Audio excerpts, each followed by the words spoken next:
সুপ্রিয় দর্শক, আসসালামু আলাইকুম। আমরা এখন অবস্থান করতেছি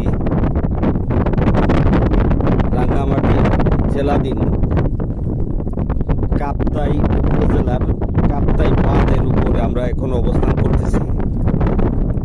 এই হলো ঐতিহাসিক কাপ্তাই বাঁধ, যেখানে আমি এবং আমার মামা শকর সুজন আমরা এখন অবস্থান করতেছি।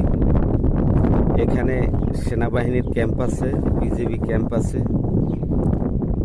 তারা আমাদেরকে বলছেন যে এটা সংরক্ষিত এলাকা, এখানে ভিডিও ছবি করা যাবে না। অনুরোধ করার পরে বলছে যে সিসি ক্যামেরায় যেন না আসে, আমরা যেন না দেখি, সেভাবে সিক্রেটলি কিছু করলে কইলেন, যেহেতু